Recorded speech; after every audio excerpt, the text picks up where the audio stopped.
Comenzó la grabación. Buenos días amigos, feliz final de 2025. Espero que todos estén esperando su descanso de invierno. El Congreso ya está en descanso, así que nosotros estamos atrasados. Vamos a seguirlos en un momento. Lo que vamos a hablar el día de hoy es solamente no el año que hemos tenido, sino también el año que viene, que va a pasar en la legislación, en el Congreso. ¿Y qué podemos hacer en cuanto a abogar por los demás el próximo año? Entonces, muchos de ustedes atendieron a nuestra conferencia y yo fui una de las oradoras principales y lo que yo hice es que yo miré todos los artículos y el trabajo que estaba haciendo la comunidad de personas con discapacidades y probablemente solamente sé sobre un tercio de ese trabajo, pero bueno, lo que hicimos fue hacer una presentación para mostrarle a las personas cuántas personas en el estado han estado trabajando en muchos asuntos de discapacidades en este año. Entonces es abrumador pensar todas las cosas que todas las personas han hecho, pero pues es como una vista general y eso solamente es hasta octubre. Es difícil creer que la conferencia fue en octubre, parece que fue hace 10 años, porque ha habido una cantidad tremenda de trabajo que las personas han continuado haciendo, incluso desde que yo hice esa presentación. Y eso les muestra a ustedes la dedicación de esta comunidad y también ustedes están empezando a ver el efecto acumulado de todos sus esfuerzos y todo lo que se ha ganado. Puede que no se sienta que hemos tenido muchas ganancias este año, pero sí, una manera de medir lo que hemos ganado es mirar lo que ha pasado. Por ejemplo, la eliminación de los programas de envejecimiento y discapacidades del servicio de salud del Estado y nosotros estamos preocupados por eso, el efecto que iba a tener, pero no sucedió. Entonces ahora vamos a tener más tiempo de trabajar en eso. No tenemos subvenciones bloqueadas o con límites en Medicare. Entonces todo eso se ha ganado, muchas cosas han sucedido y muchas personas se han comunicado con sus amistades, con sus vecinos, con los políticos y las han estado educando en cosas básicas sobre la discapacidad y cómo pueden ellos ayudarlos con lo que viene. Entonces, esto es un ejemplo de eso. Como muchos de ustedes saben, la educación especial ha sido uno de los elementos que los defensores de los discapacitados han estado preocupados a nivel federal porque hay propuestas de eliminar el Departamento de Educación y ya muchos de los trabajadores del gobierno federal han que han trabajado en la implementación de IDEA o en cumplimiento de esa ley los han despedido o se les ha comunicado que tal vez no van a poder continuar en su trabajo. Entonces, eso combinado con las reducciones o cambios en las subvenciones que vienen a los estados para educación especial. Entonces, eso es un intento. Bueno, a Wisconsin le notificaron que no iba a recibir porque tenían unas subvenciones de 5 años que estaban siendo canceladas. O sea, se dieron antes del tiempo en el que se esperaba que recibieran ese dinero. Entonces, una de esas subvenciones era la subvención de los sordos y mudos. Entonces, hubo un artículo a nivel nacional en el New York Times que hablaba sobre qué significaría la pérdida de esa subvención. Hubo muchos esfuerzos. Tú sabes, o sea, perdimos el dinero, ¿no? Wisconsin perdió el dinero, pero por esos padres que estaban trabajando fuertemente, por lo menos hicieron que se diera cuenta otra organización y esa organización dio los fondos para este año. Entonces, eso no es como algo que se haya ganado completamente, pero es algo que se ganó muy grande comparado con no tener nada. O sea, se perdió el dinero federal, pero se pudo conseguir. Ahora ya tenemos otro año en el que tenemos año escolar que tiene los fondos que han sido suplementados por una fuente diferente. Entonces, La semana pasada salió un artículo de seguimiento en el que están mirando qué pasó con esas familias, cuál fue el efecto de haber perdido esos fondos de esa subvención. Entonces, eso les da a entender a ustedes que todo el trabajo que estamos haciendo con los medios, eso es muy importante. Y no es solamente que ustedes hagan un artículo la primera vez, sino que estás creando las condiciones para que quieran hacer artículos de seguimiento sobre esos problemas. Entonces, estamos viendo que eso está pasando varias veces. Entonces, algo del trabajo que la persona hicieron tal vez en marzo, están ahora siendo investigados de nuevo. Entonces, esta semana, algo muy reciente, muchos de ustedes han estado siguiendo también la caída de los fondos de educación especial que se anunció en diciembre, que eso lo anunció el Departamento de Instrucción Pública. Y ustedes pueden que recuerden que los defensores en marzo estaban trabajando muy fuertemente para aumentar las tasas de reembolso de educación especial. O sea, por cada dólar que los distritos escolares están gastando en educación especial, se supone que les tenían que dar 42 centavos de ese dólar.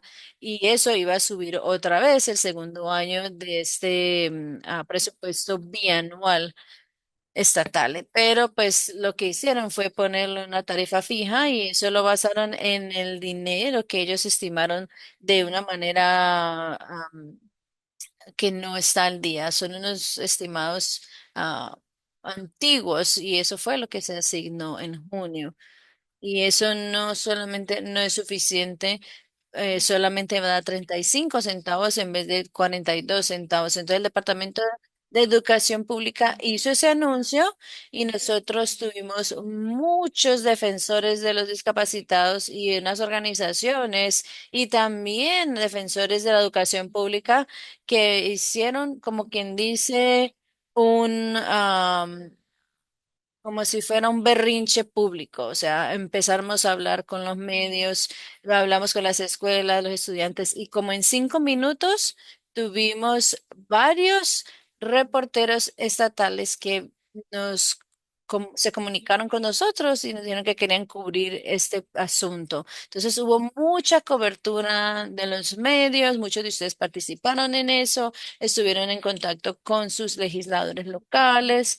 Y fue debido a esos artículos. Y debido a eso, se hizo una propuesta de ley por parte del legislador que dice, bueno, hay que mantener la promesa del presupuesto que se hizo.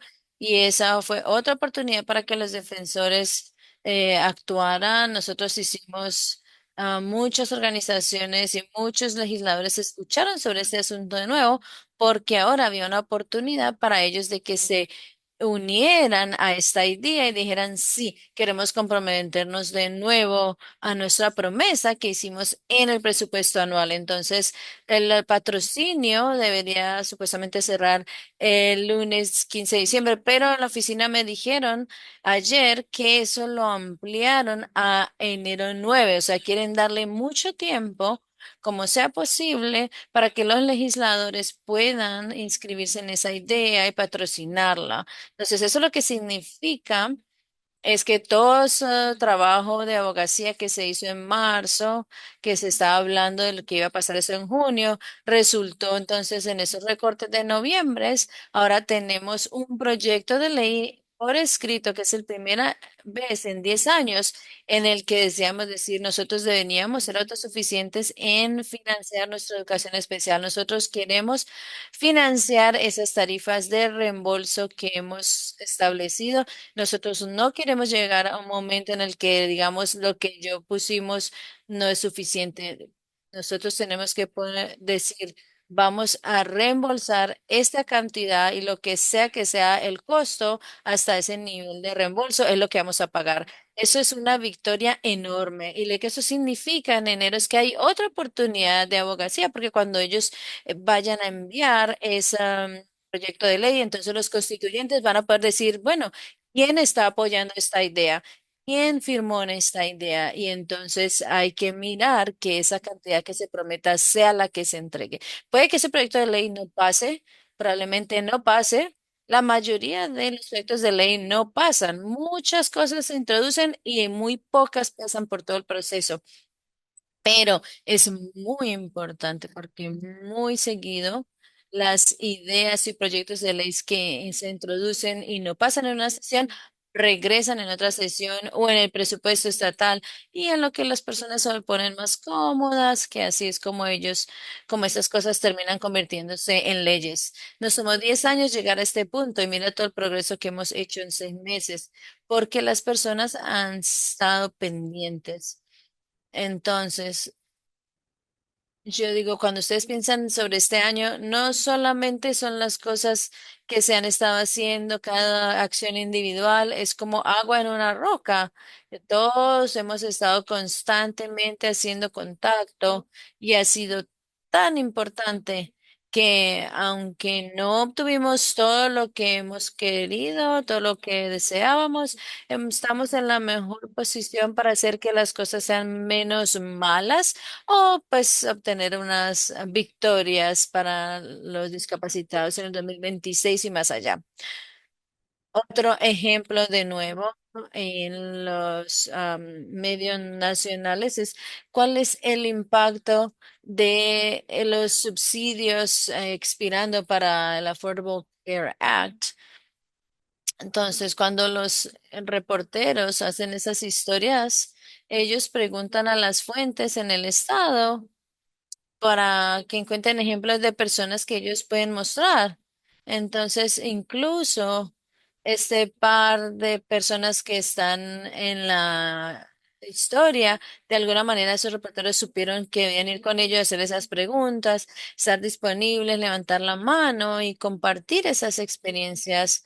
Es una manera en que estos reporteros pueden ilustrar cuál es el impacto de un cambio en una política y el hecho de que muchos de ustedes han estado dispuestos a compartir sus historias, dispuestos a estar contactados por reporteros u otras organizaciones, todo eso es muy útil para mostrar no solamente el resto de la gente de nuestro estado, sino en todo el país, lo que significa cuando estos cambios ocurren en las políticas.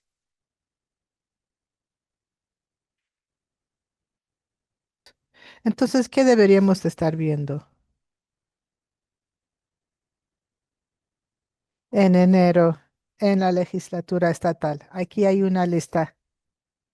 Ya mencioné la propuesta de ley de educación. Hemos hablado sobre la necesidad para más financiamiento para cumplir con los requisitos federales para food share, requisitos de food share. Eso no ha ocurrido todavía. Estamos aprendiendo que quizá si la legislatura aprueba algo de dinero, quizá no todo lo que se ha pedido para FoodShare, pero podría estar conectado a otra propuesta de ley que haría otros cambios al programa. Entonces hay que estar viendo eso, fijándose en eso. También hemos aprendido que el mismo tipo de problema que tiene educación especial también está ocurriendo a la división de rehabilitación vocacional, porque tienen una falta de dinero, tenían el dinero que les habían reservado en el presupuesto, no es suficiente para cumplir con las necesidades de las personas que están pidiendo servicios de DVR y hay una lista de espera. Pero la legislatura tiene oportunidad de arreglar eso y hay otras propuestas de ley que también impactan a las personas con discapacidades que o se van a aprobar o no. Enero y febrero es el segundo año del presupuesto bianual. Enero y febrero es un tiempo que hay mucha legislación se presentan, que legisladores saben que sí se van a aprobar.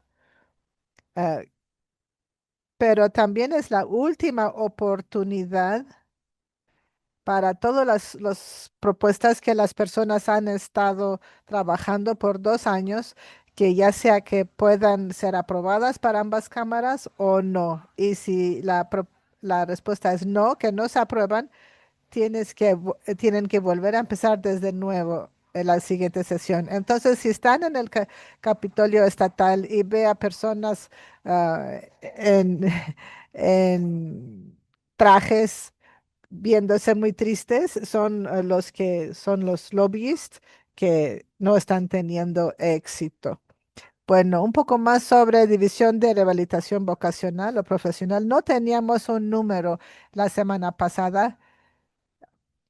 ah, Compartimos una alerta de acción. Hay un enlace en la siguiente diapositiva, pero lo que ha sucedido es que hay más personas que necesitan servicios de que hay dinero para ellos. DVR necesita 11 millones de dólares de más en dólares estatales para garantizar que la gente no tenga que esperar para el siguiente año fiscal que termina en junio de 2027.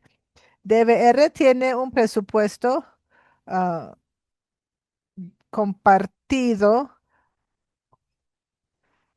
Entonces, lo más dinero que pone el Estado, más dinero podemos jalar del presupuesto federal. Entonces, si ponemos 11 millones para DVR, vamos a poder jalar más dinero del presupuesto federal.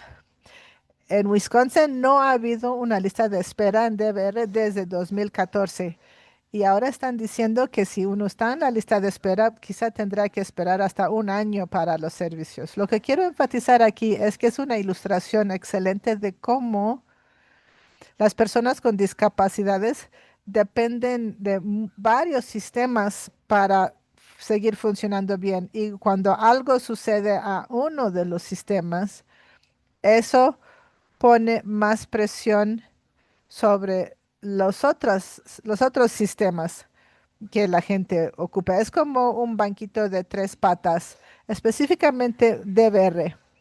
DVR y servicios de transición escolar y cuidado de largo plazo, todos trabajan juntos para ofrecer apoyo para conseguir y mantener trabajos.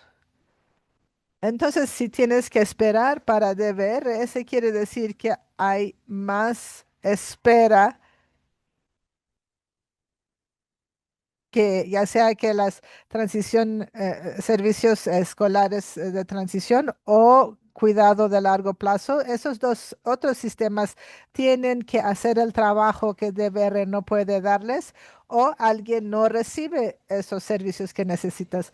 Entonces, cuando DVR está lleno, no, cuando DVR funciona bien, los otros dos también pueden funcionar mejor porque sus recursos pueden ser usados mejor. Estamos preocupados por la lista de espera por varias razones. Uno, porque personas con discapacidades físicas, intelectuales, son los que primero se apoyan. Todavía quiere decir que chance van a tener que esperar, pero personas con discapacidades significativas, a personas con discapacidades menos significativas van a tener que esperar más. Hay algunas personas con discapacidades que van a estar en Badger Care y los requisitos de trabajo que hay para la propuesta de ley HR1, eso les va a presionar. Mucha gente dice, si tienes que esperar mucho para servicios de DVR, y eso es lo que necesitas para ayudarte para que tengas trabajo. Puede ser que estás esperando DVR y al mismo tiempo en Badger Care y necesitas ah, comprobar que o eres exento de tener que trabajar o que tengas trabajo. Entonces, para muchas personas con discapacidades sabemos que están en Badger Care y algunos sí están trabajando y algunos quizá tengan sea más difícil para ellos comprobar que son exentos. Entonces, quitar algo que, que ayuda que la gente pueda conseguir empleos y al mismo tiempo presionándoles de que tengan que tener empleo y si no van a perder servicios, eso es realmente un desafío.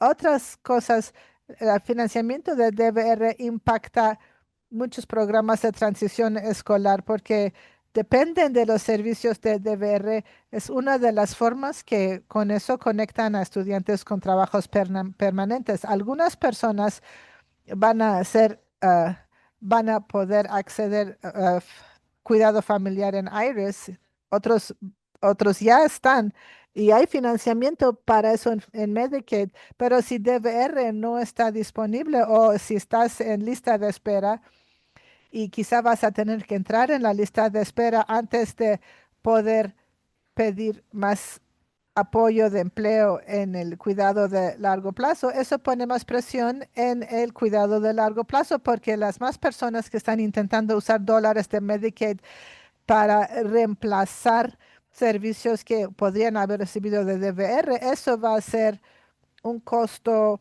adicional para el servicio de cuidado en casa y en un momento cuando ellos también están viendo recortes a sus presupuestos. Entonces, no hay comida gratis.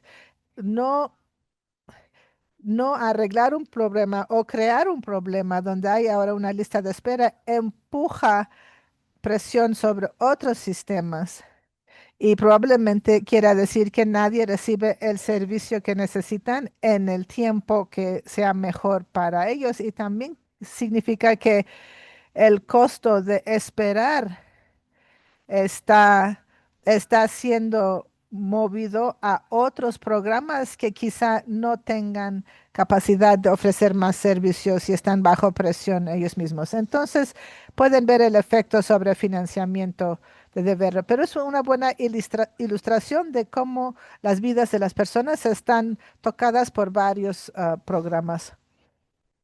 Ah,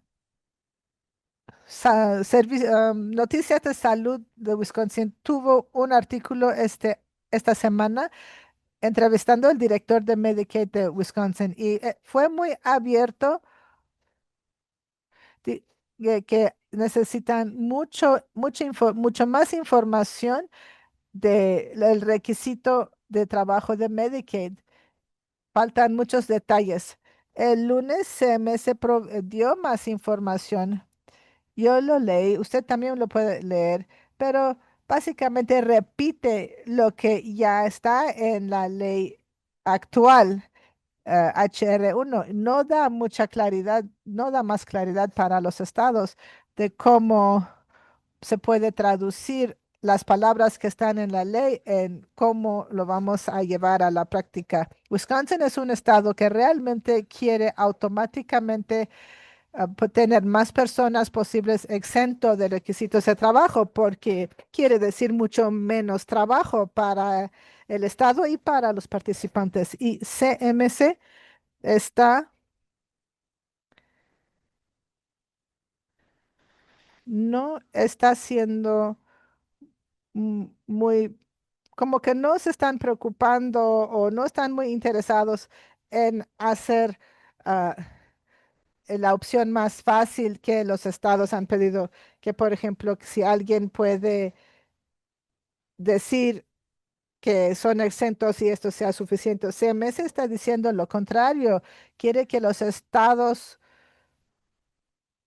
eh, usar un proceso de pagos y papeleo adicional para comprobar sus empleos o exención de empleos. Pero no es claro. Entonces, por ejemplo, ¿cómo puedes comprobar que das cuidado en casa? O si es una persona con múltiples diagnósticos, cómo todos los datos de tus peticiones te ayudan a comprobar de que eres exento. S- Quizá no hay peticiones porque tu condición está bien manejado. Hay varias dudas de cómo puedes documentar o usar datos existentes para comprobar que eres exento. Y CMS está diciendo, no, queremos que los estados encuentren una forma de validar, de comprobar que las personas están exentos. Quieren un nivel de confirmación que pueden regresar a confirmar pero no es nada claro cómo los estados van a lograr eso. Los directores de Medicaid en general, cada estado tiene un sistema de Medicaid. Algunos estados tienen mejores sistemas que otros, algunos sistemas necesitan más trabajo que otros, pero si quieres que los estados avancen o cambien rápidamente, necesitan flexibilidad para poder hacer lo que ellos creen mejor para su estado. Y parece que CMS no está interesado en dar flexibilidad a los estados. Otra serie de preocupaciones que nuestro director de Medicaid mencionó en el artículo, que muestra cómo las vidas de las personas no están ligadas a un solo programa. Lo que él está pensando es cómo alineamos los requisitos de trabajo para Medicaid con otros requisitos de trabajo de otros programas. Y si cuando alguien está desempleado y hay requisitos para personas que están recibiendo pago de desempleo, que comprobar que están buscando trabajo, eso funciona de comprobar de que están eh, buscando empleo.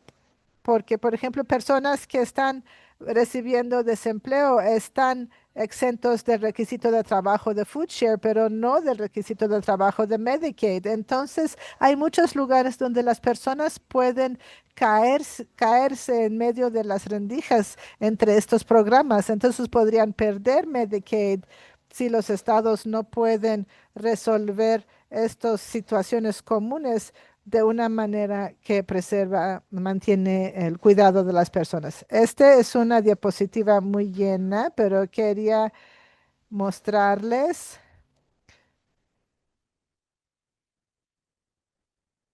los puntos principales para el siguiente año. Entonces, en enero, el estado la legislatura estatal va a terminar su trabajo o las propuestas van a pasar, van a comprobar, digo, aprobar o morir. Eh, el dinero que necesitamos se va a aprobar o no. El Congreso todavía no ha aprobado su presupuesto de 2026. Hay una fecha límite de 31 de enero. ¿Vamos a cerrar el gobierno otra vez o otro acuerdo temporal? ¿O va a haber acción en cuidado de salud? Esas son cosas que van a empezar a pasar en el nuevo año.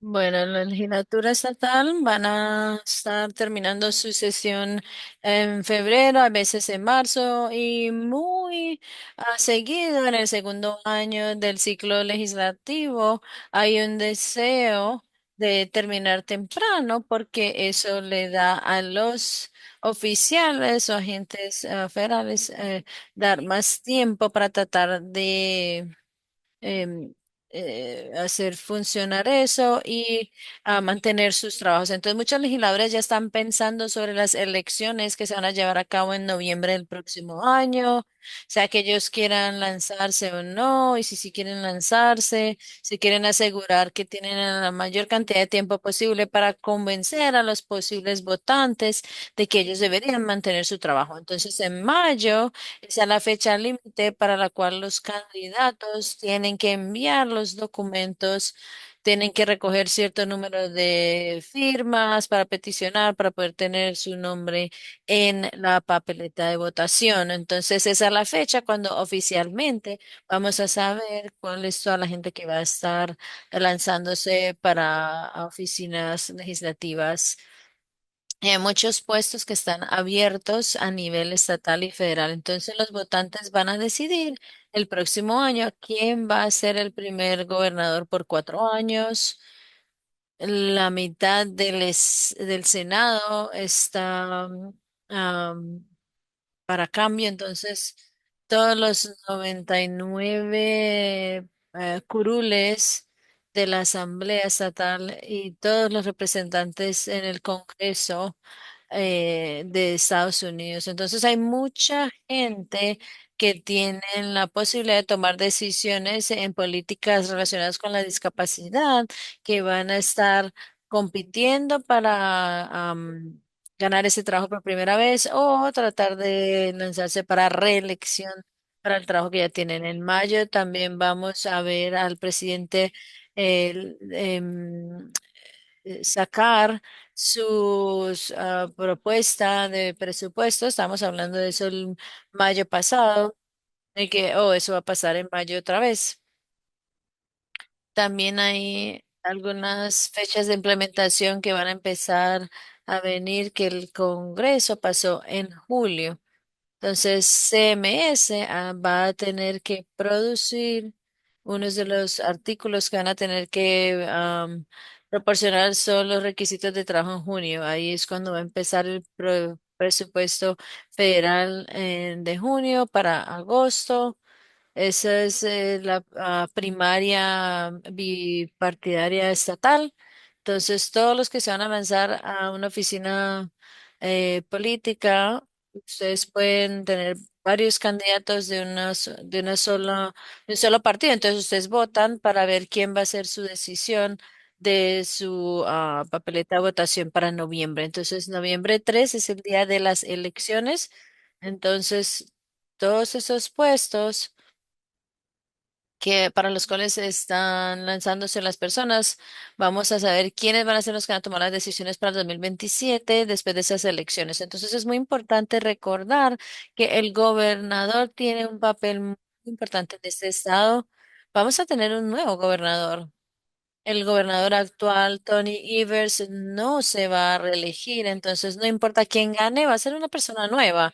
Y eso significa que esa persona nueva tiene un trabajo muy grande entre noviembre y enero porque tienen que contratar todo el personal nuevo. Muchos no van a saber sobre los asuntos de discapacidad. Muchas agencias tienen posiciones que han sido como eh, apuntadas, o sea, no son como que están elegidos, sino que hay muchos puestos que son que los gobernadores asignan. Entonces, esos puestos que los gobernadores asignan son importantes para las agencias porque muchas de las veces ellos están decidiendo cuál va a ser la dirección en el punto de vista de políticas sobre esas agencias. Y la dirección de las políticas siempre sigue lo que los gobernadores, o sea, o las ideas que tienen los gobernadores sobre esas políticas.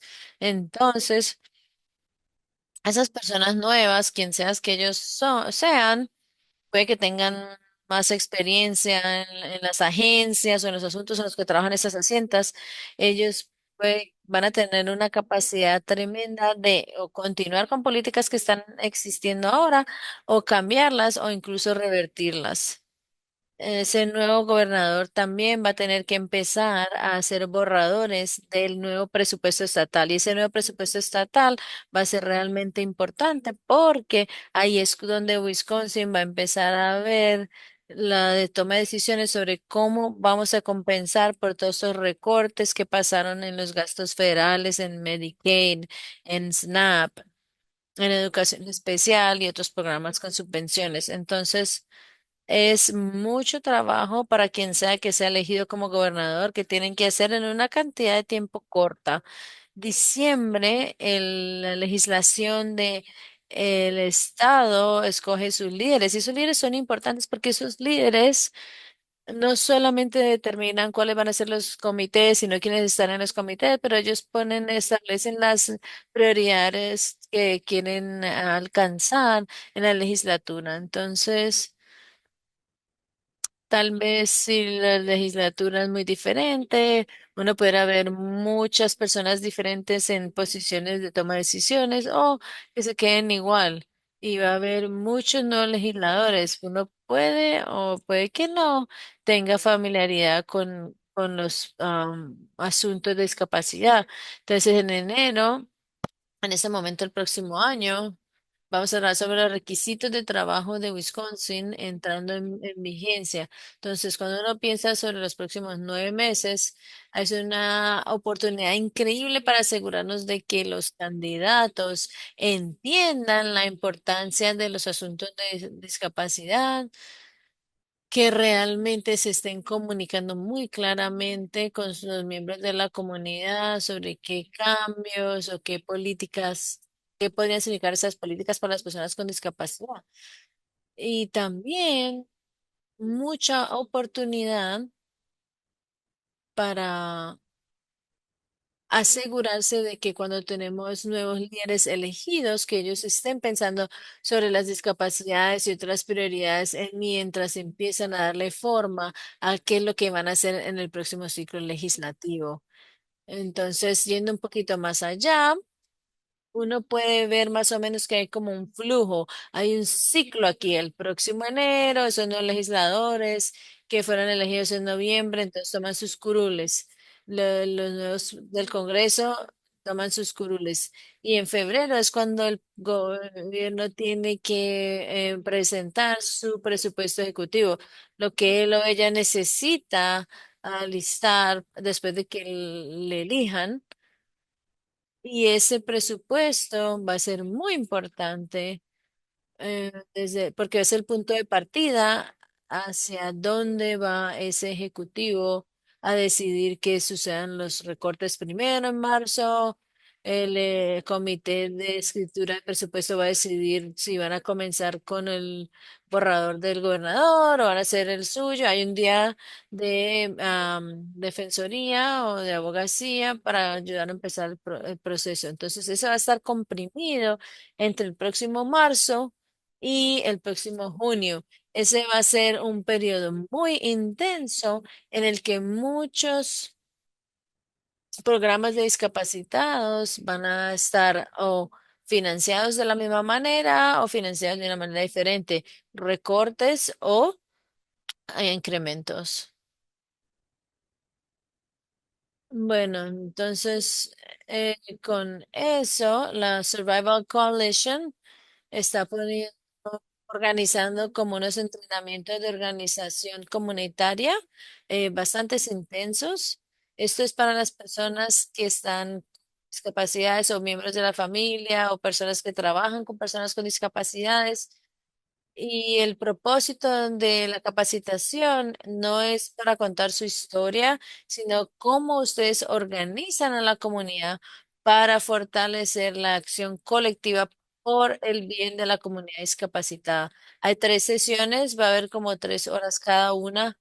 Están diseñadas para ser interactivas, entonces no van a estar grabadas, pero si hay personas en su vida que realmente quieran profundizar en cómo haces lo de organizarse respecto a asuntos de discapacidad. Entonces, la coalición está haciendo estos entrenamientos y se pueden ingresar, registrar a los 3 entrenamientos. Bueno, entonces en el 2025 hicimos mucho trabajo, ahora en el 2026 hay mucho trabajo por hacer para poder que podamos llegar a todas las cosas que van a ser de impacto para las personas con discapacidad en el 2027. Entonces, lo cual de hecho se está hablando porque hay un proyecto de ley que pasó en el 2025 en el gobierno federal. Entonces ahora estamos juntando los puntos entre causa y efecto y ahora nuestro papel va a ser constantes, mantener el ritmo, porque eso va a ser la diferencia entre el éxito y el cambio. Y tal vez cambio puede pasar para cualquiera de las dos maneras. Queremos que el cambio sea positivo. Entonces, con todo nuestro trabajo colectivo, eso es lo que va a hacer la diferencia sobre cómo o cuáles van a ser esos cambios. Congreso. Este es nuestro cronograma, también está comprimido. Esta semana fue el último día para que las personas se puedan registrarse para un plan ACA. Eso fue el lunes. Entonces, el- la Cámara pasó algo sobre los subsidios. El Senado falló en pasar los proyectos de ley de apropiación que habían planeado. Y eso significa que nosotros estamos entonces organizados para tener un enero muy de mucho impacto. Entonces, el Congreso, la Cámara y el Senado regresan a sesión en enero 5 y tienen unos días de trabajo entre, bueno, tienen 14 días de trabajo para hacer muchas cosas. Entonces, esa es la ventana de tiempo. Sí, tal vez lo hacen, tal vez hay días que actualmente están marcados como tiempo estatal que podrían decidir que están en sesión, pero bueno, en el calendario del enero 5 al 16 es el periodo de tiempo en el que tienen que hacer muchas cosas y son el mismo tipo de cosas que estaban en la lista para hacer en diciembre. En enero 30, esa es la fecha límite que pusieron cuando abrieron el gobierno a finales de noviembre, que era la siguiente fecha límite en el que se van a acabar los fondos si el Congreso no pasa el presupuesto permanente o alguna otra resolución de continuidad. Entonces, esa es la fecha en la que es la fecha de crisis. Y parece que tienen entre enero 5 y enero 30 para averiguar muchas cosas. Entonces, el Congreso no está de acuerdo en un plan para la atención de salud y en este punto no hay nada que pueda obtener 60 votos en el Senado, que es el número mágico que determina si algo puede ser aprobado o no. O sea, si pasa la Cámara. Si pasa la Cámara, pero no obtiene 60 votos en el Senado, pues entonces no pasa. Entonces, en la Cámara, el plan de atención de salud, hay muchos enlaces aquí para que lean el fin de semana, pero esto es lo que yo quiero que recuerden. No extienden los subsidios del Marketplace, ninguno de los proyectos de ley son de ideas nuevas. La Oficina de Presupuesto del Congreso piensan que más personas van a perder su cobertura de salud bajo estas ideas que no. Y hay muchos expertos en salud que están preocupados de que estas ideas de políticas van a hacer que más personas salgan del Marketplace del Affordable Care Act y que no se está haciendo suficiente para abordar la subida de las primas. Y algo que como que están queriendo como de compensar los deducibles y los gastos en su bolsillo y puede que escuchen miembros del Congreso diciendo, oh, esto es equivalente a una reducción de 11% en su prima. Bueno, tal vez. Estos son fondos que se pagan a las compañías de seguro para que ellos no hagan que los consumidores paguen tanto de su bolsillo.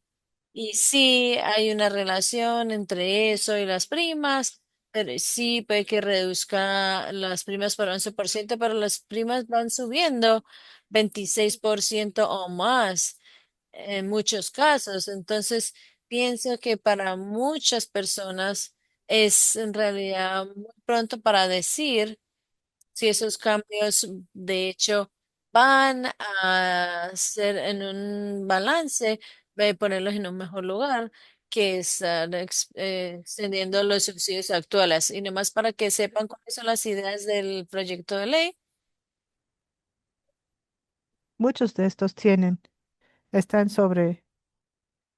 se tratan de aumentar el acceso a ideas de cuidado de salud que no son parte de la ACA o que no están sujetos a los requisitos de ACA y para poder no discriminar contra personas con condiciones anteriores y no ah, límites sobre lo que se puede pagar. Muchos de esos ah, están fuera de los requisitos de acá y no tienen que cumplir con la ley de acá. Pueden leer más sobre eso, pero creo que en general hay más.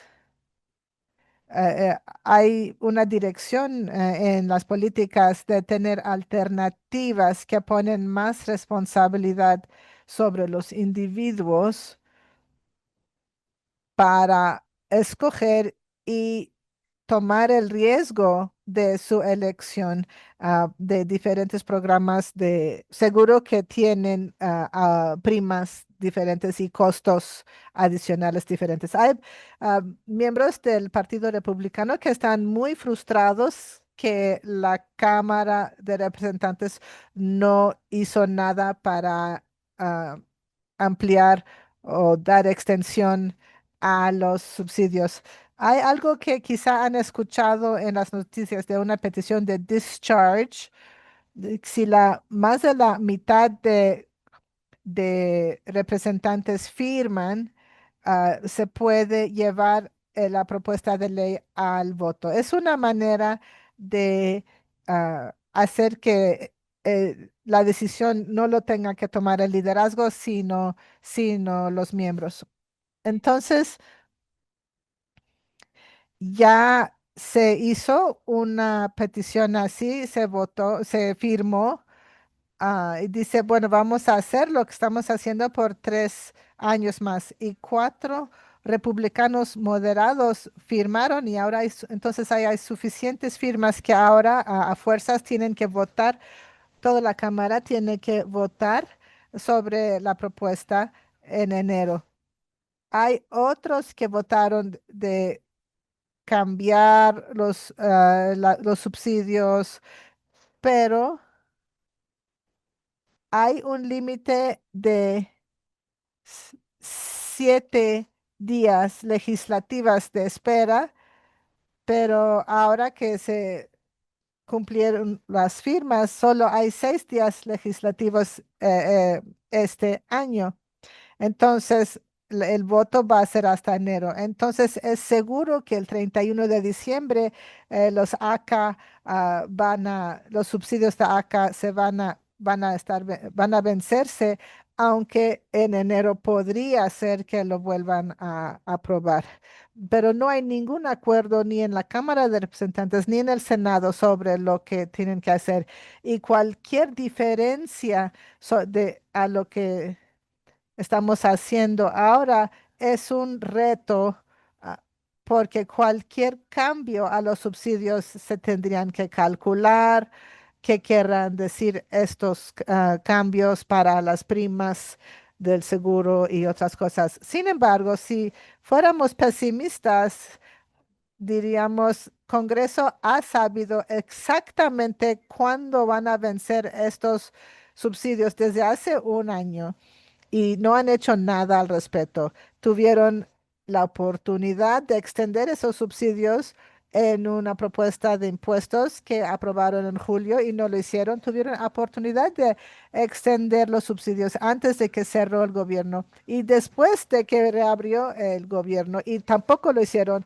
Y estados y aseguradoras y todos les dijeron que era buena idea extender estos subsidios y entonces es su culpa. Bueno, si es cierto, no estás equivocado si eres pesimista, pero el optimista en nosotros dice que esto es un señal que todo este trabajo que hemos hecho en este último año ha tenido un impacto. Muestra que hay miembros que apoyan una extensión de los subsidios de alguna manera y muestra que hay varias personas que se han dado cuenta que los constituyentes, los votantes potenciales, se están dando cuenta si los subsidios se extienden o no y se preocupan de que les van a culpar a estos legisladores por el aumento de los precios. Entonces, la petición que firmaron quizá logre algo o quizá no, pero por lo menos es un señal que algunos de los miembros del Congreso se dan cuenta que quieren ser vistos como alguien que está intentando hacer algo y mostrar a sus constituyentes, yo sí voté por extender los subsidios, aunque no crean que eso vaya a suceder a final de cuentas. También es un punto de inicio para enero. No hay acuerdo de qué hacer sobre cuidado de salud o subsidios de salud, pero sí por lo menos fija un punto de inicio de que si vas a hacer algo, empezando con la ley actual, ¿sobre qué estamos negociando? ¿Hay alguna forma para llegar a un sí? El Congreso ha dicho que pueden arreglar los subsidios, el problema de subsidios después de que se hayan vencido. No, no hubiera sido mejor hacerlo antes de la crisis, de perder los subsidios, pero ya están hablando de qué pueden hacer en enero para aprobar un subsidio, cómo lo van a manejar. Eso ha sucedido en el pasado. Hemos tenido subsidios que cambiaron y aplicado retroactivamente, creo, en 2021. En fin. Hemos estado en esta situación antes. No es una situación muy buena, pero es factible. Y algunas de las maneras que el Congreso tiene para enfrentar, para aprobar subsidios de manera retroactiva es asegurar que aplica a todos los que tienen un plan para cierta fecha, pueden volver a abrir el tiempo de inscripción para que la gente pueda ajustar sus planes si ya tienen uno o permitir que se inscriban a un plan si no lo han hecho o personas que ya tienen un plan pueden ajustar su nivel de créditos para poder recibir un reembolso en sus impuestos. Nada de eso va a ser fácil, salvo que sea una extensión limpia, exacta como lo que ya tenemos. Pero pues sí es factible. También es claro de que más que espera Congreso para actuar, las más personas van a perder sus planes o dejar sus planes de acá.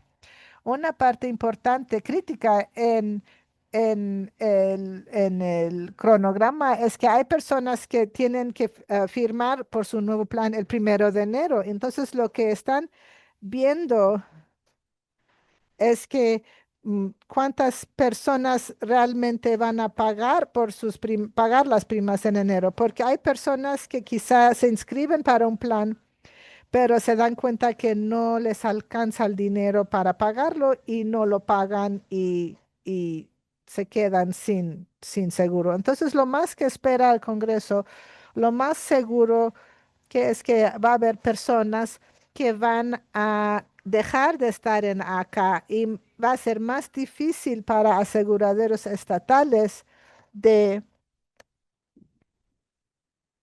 hacer todo lo necesario para que la gente pueda tener éxito en inscribirse para planes de acá.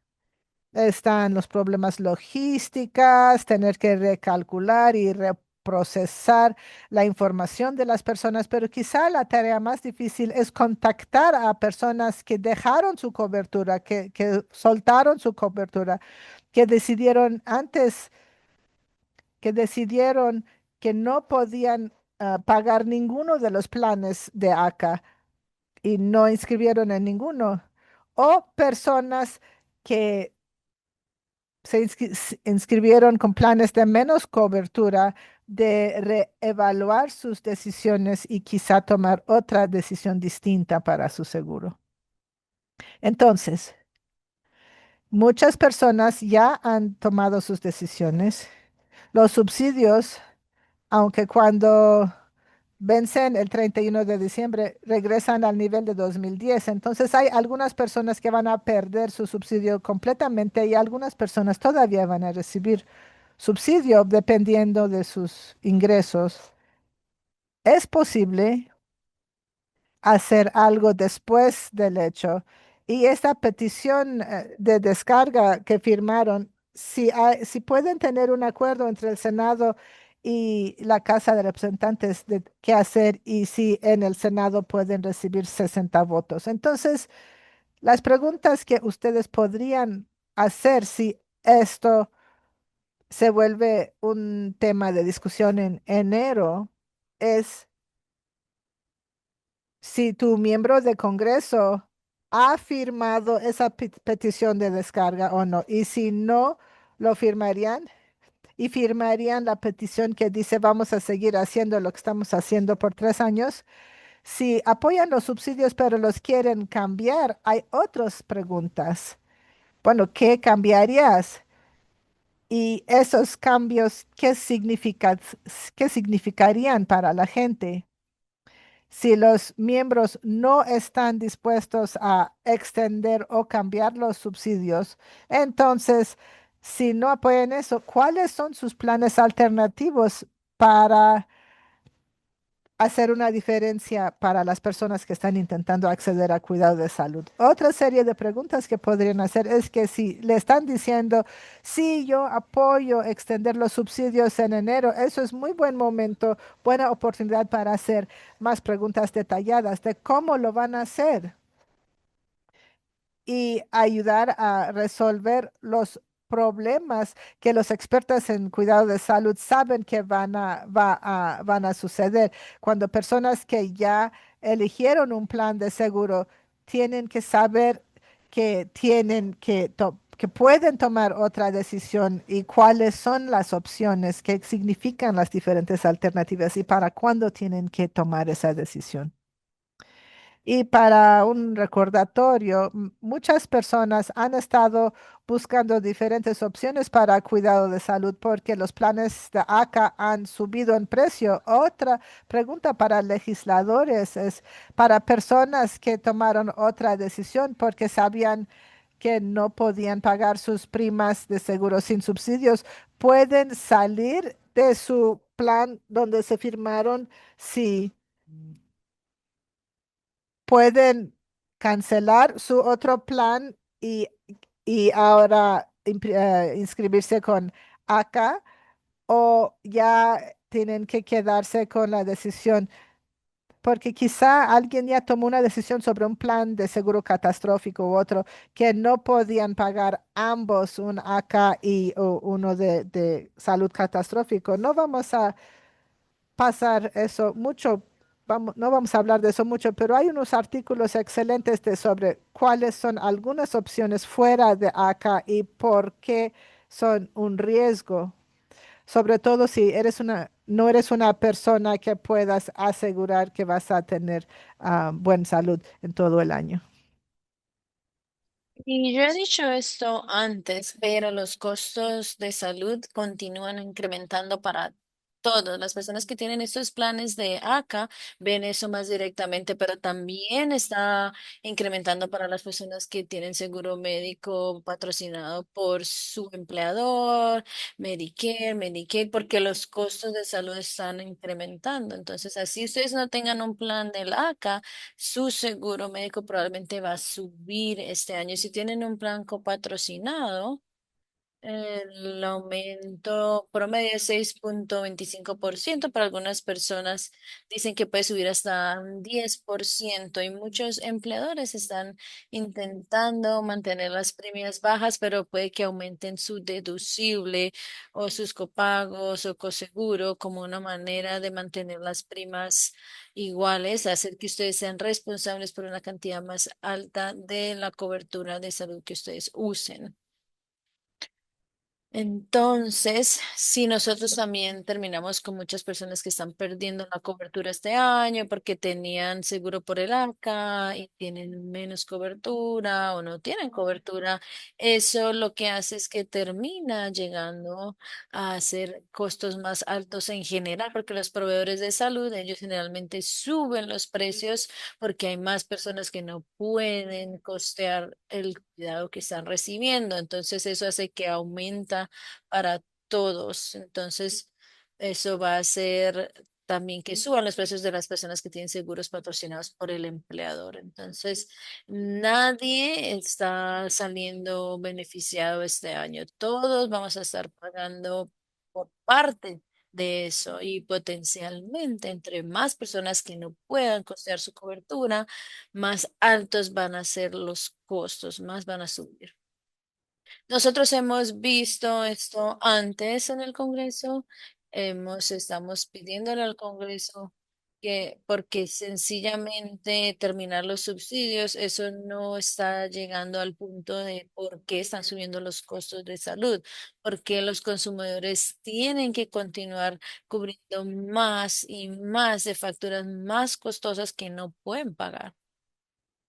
La otra parte importante que el Congreso tuvo este diciembre era pasar esos proyectos de ley de fondos federales del 2026, tres de las de apropiación, encontraron manera de pasar y quieren pasar otras cinco adicionales de esas nueve esta semana, incluyendo el proyecto de ley de salud, fuerza laboral y educación, también la de transporte, que también incluye cosas relacionadas con HUD y afecta a las personas con discapacidades. Entonces, por 5 semanas, los senadores republicanos estaban negociando sobre estos proyectos de ley y por fin llegaron a un acuerdo.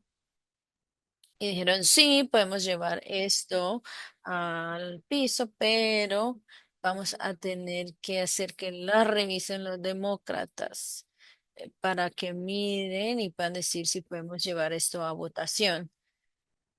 Y la Casa Blanca decidió que iba a dejar de financiar y que iba a desaparecer un programa de fondos federales que es el Centro de Clima en Colorado. Sin ninguna razón, simplemente porque dijeron que no deberían de darle más fondos y ellos estaban haciendo mucha investigación sobre sobre el clima, el tiempo, las condiciones atmosféricas. Entonces han estado diciendo como que no, a esta persona le imputaron unos cargos federales, estatales y mm, no se le va a dar más fondos. Entonces eso hace que haya una decisión de parte de la administración de que ya no quieren hacer eso. Entonces, los senadores de Colorado dijeron, bueno, ¿sabes qué? Nosotros vamos a parar todo el proceso completo de presupuesto porque de nuevo esto es un patrón en el que las cosas que nosotros hemos recibido y han sido financiadas por el gobierno federal y se supone que deberían de seguir recibiendo esos fondos, de repente, sin ninguna advertencia, simplemente se detienen los fondos. Entonces, no están pidiendo permiso al Congreso. Muy seguido, los senadores estatales toman estas acciones cuando ven que algo ha pasado que afecta al Estado en general. Muchas personas trabajan en este centro en particular, entonces es algo grande que está pasando en Colorado. Y lo que eso significa es que el Congreso ahora tiene menos tiempo para pasar estos 9 proyectos de ley que quedan y no está claro si va a haber alguna otra obstrucción que los senadores identifiquen que puedan cambiar o acciones que puedan llevar a cabo, o lo que pasó al senador en Colorado, que le están quitando los fondos. Eso va a ser una pelea sobre debe la administración tener la habilidad de parar los fondos o va a haber algún tipo como de protecciones que los senadores puedan incluir como una condición de pasar esos presupuestos. Y debo ser clara que los senadores, nosotros seguimos enfocando en como que tenemos que tener 60 votos, porque si no obtienen los 60 votos en el Senado, entonces no vas a poder pasarlo. Entonces el Senado está empezando el proceso aquí. Que ojalá en enero vayamos a tener estos proyectos de ley que hayan pasado en el Senado y que sea una señal clara de que estas son las cosas que vamos a pasar con el Senado. Pero ese no es el final del proceso. La Cámara está esperando ver qué va a hacer el Senado. Entonces, los republicanos de la Cámara no están de acuerdo en que cuánto de estas proyectos de ley se les debe ofrecer que gasten, cuál es la cantidad total que ellos quieren gastar. Y la Cámara está esperando a ver qué está pasando con estos proyectos de ley de presupuesto antes de empezar a negociar cambios. Entonces, aunque estamos muy enfocados en el Senado y lo que hace el Senado, la realidad es que en enero no solamente el Senado tiene que pasar estos proyectos de ley, sino que tienen que pagar también, pasar la Cámara y la Cámara tienen que hacer cambios que sean algo que el Senado esté de acuerdo para poderlo firmar en ley. Entonces son muchos vaivenes potenciales entre Cámara y Senado y vamos a ver que estos proyectos de ley continúan en enero. Bueno, las buenas noticias son que por lo menos en estas dos de las cinco proyectos de ley de apropiación hay un acuerdo en los comités de escritura de presupuestos de lo que deben tener en contenido. Entonces, están de acuerdo con el comité. Estamos empezando en el mejor punto posible con organizaciones para tener como claridad de que si hay un acuerdo entre la Casa y el Senado. Entonces, la administración, de nuevo, otro ejemplo de cómo los cambios en agosto, nosotros hablamos sobre una propuesta de regla federal que nos lleva de regreso a los años 70. Los trabajadores de cuidado en el hogar estaban clasificados como acompañantes hasta más o menos 2013, 2014. Y eso fue importante porque los acompañantes en realidad no representan el trabajo que nosotros vemos que los trabajadores de cuidados en el hogar hacen. Es una categoría muy diferente. Una acompañante, no tienes que pagarle un pago mínimo y no calificas para horas extras. Eso cambió, creo que en el 2014 para reconocer a los trabajadores de cuidados en el hogar como trabajadores domésticos y hacer que fueran elegibles no solamente para el pago mínimo, sino también para horas extra. Y esa regla ha existido por 12 años. La administración quiere quitar ese cambio y regresar a lo que se hacía en 1974. En otras palabras, reclasificar el mismo grupo de trabajadores desde trabajadores domésticos a acompañantes, lo que significa que ellos pierden el derecho a las protecciones del pago mínimo y horas extra. Y eso significa que sin una regla universal federal que le diga a todos los estados lo que deben hacer, eso significa que si esos trabajadores tienen trabajo, derecho a un pago mínimo y a horas extras va a caer bajo las reglas estatales y en algunos lugares no hay ninguna protección para esos trabajadores bajo las leyes estatales. Y los estados también tienen una variedad de abordajes de qué tan fácil es para los empleadores bajar los pagos. Entonces, hay mucho, había mucho presión para que hubiera un abordaje universal a esta política a nivel federal por muy buena razón, porque si no, toca 50 diferentes maneras de abordar esto en los estados que están haciendo el mismo trabajo, pero tienen muchos diferentes derechos y protecciones. Por lo menos 25% de los trabajadores de cuidado en el hogar están trabajando en estados en los que no hay ninguna protección para ellos y van a perder su derecho al pago mínimo y horas extra. El otro 75% de esos trabajadores, cuáles son sus derechos, va a variar muy grandemente dependiendo en qué estado están. Hay algunos estados que han pasado algunas protecciones de sueldos para ellos. Wisconsin no está en esa lista. Estamos investigando ahora si remover esa ley federal va a permitirle a los trabajadores de este estado que les paguen menos del pago mínimo y que no les paguen horas extras. Además, nuestra organización envió comentarios. El periodo de comentarios se abrió en septiembre 2. Y la regla se anticipa, no se ha anunciado, pero se anticipa que entre en vigencia en enero. Sin embargo, también parece que la administración ya está implementando el cambio de manera efectiva, porque en julio el Departamento del Trabajo dijo al personal, no investiguen ninguna agencia de cuidados en el hogar que hayan clasificado mal a los trabajadores como acompañantes y que quitaran cualquier cargo que tuvieran contrasencias donde había razón para creer que estaban haciendo eso. Entonces uno puede preguntarse, ¿quién ha estado pidiendo este cambio en esta regla?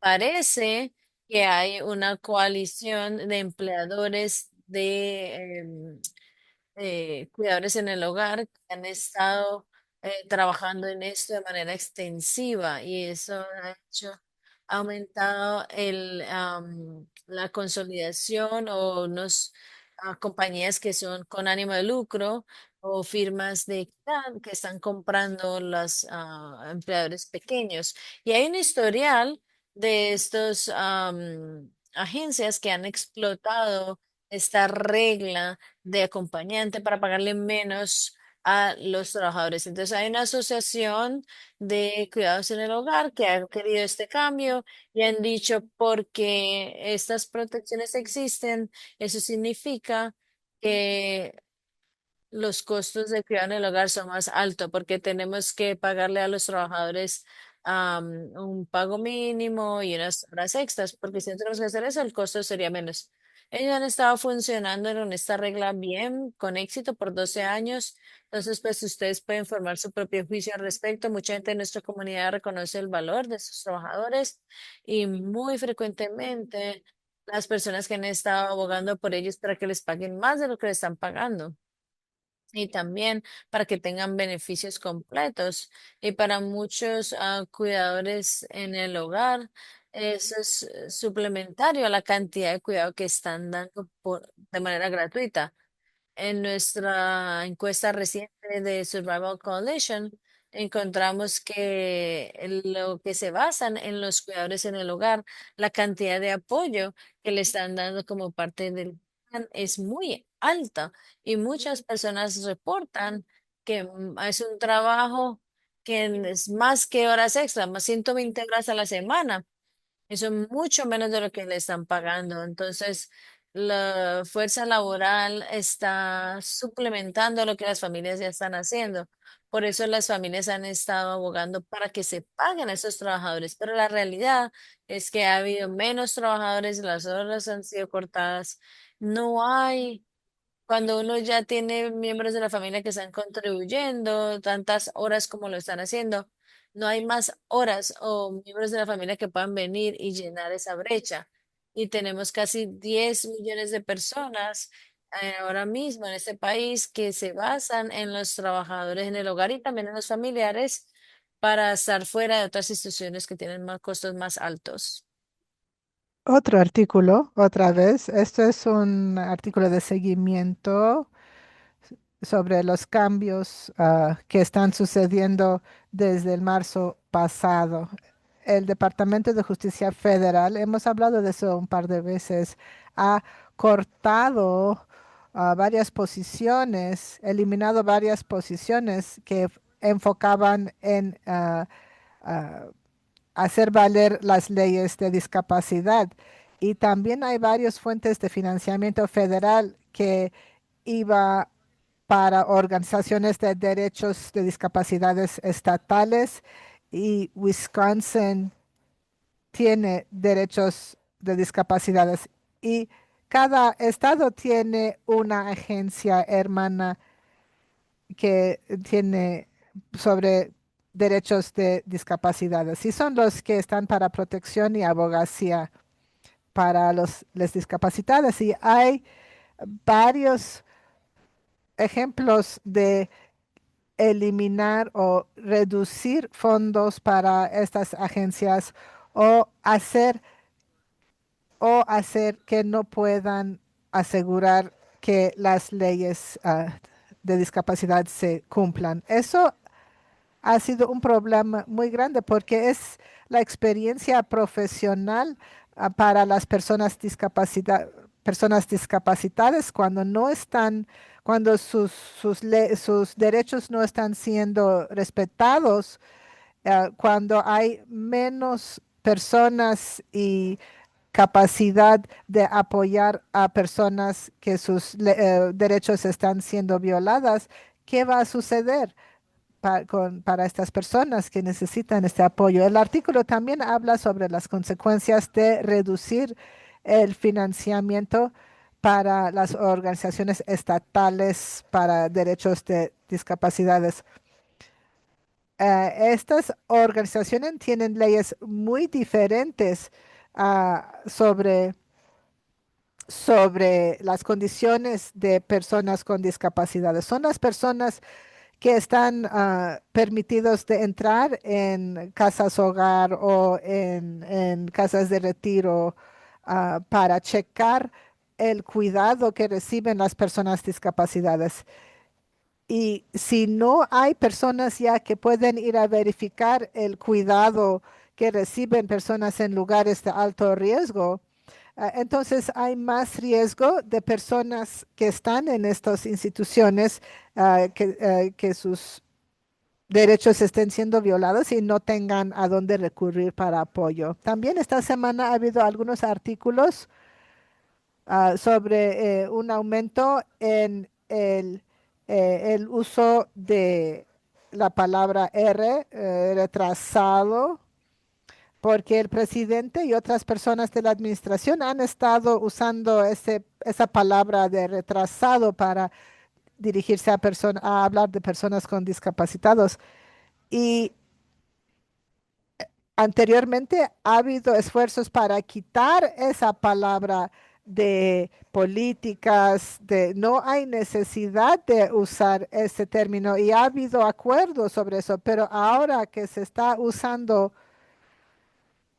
esa palabra por los líderes mayores de todo el país, varios defensores están preocupados sobre el significado de eso en un ambiente donde estamos viendo cambios de política de una dirección muy negativa para personas con discapacitados. No solo recortes en Medicaid, en personal y programas que sirven más a personas con discapacidades, pero también reduce la capacidad de las instituciones que están encargados de asegurar que los derechos de las personas con discapacidades están siendo respetados. Entonces yo pensé que podrían apreciar. Aquí tienen el jefe del arco.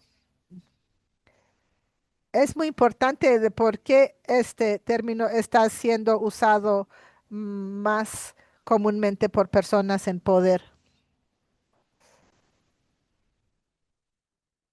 Adicionalmente, hay un caso, un juicio ahorita en proceso que si la administración tiene que usar el lenguaje de señas, intérpretes de lenguaje de señas en sus eventos. La administración está usando varios argumentos para decir que no necesitan usar intérpretes de señal, lenguaje de señas. Hay un artículo sobre eso. Hay, por ejemplo, un, hay una decisión de corte que hay que usar lenguaje de señas en algunos eventos y y el presidente dice que eso afecta negativamente su imagen para el público y la gente que necesita usar lenguaje de señas puede tener otras maneras de conseguir ah, la información y que les es difícil conseguir intérpretes si fuera necesario, obligado conseguirlos. Pero desde una perspectiva de discapacidad es la idea de que las personas, individuos, deberían de ser obligados a buscar información de varias formas si quieren informarse. Es lo contrario de lo que hemos esperado que nuestro gobierno federal se comunique con todo el público. Temas de interés, importancia nacional, hemos suponido, hemos supuesto que tiene que ser disponible para toda la población para que puedan estar informados sobre lo que está sucediendo. Entonces es notorio que primero vemos un patrón que hemos visto en el último año, comentarios sobre personas con autismo o que personas con autistas son algo que se tiene que prevenir o algunos tipos de discapacidad tienen menos valor. El uso de la palabra R, no queriendo que las personas tengan recursos de varias formas, está quitando la capacidad de las personas para exigir el cumplimiento de las leyes que les protegen.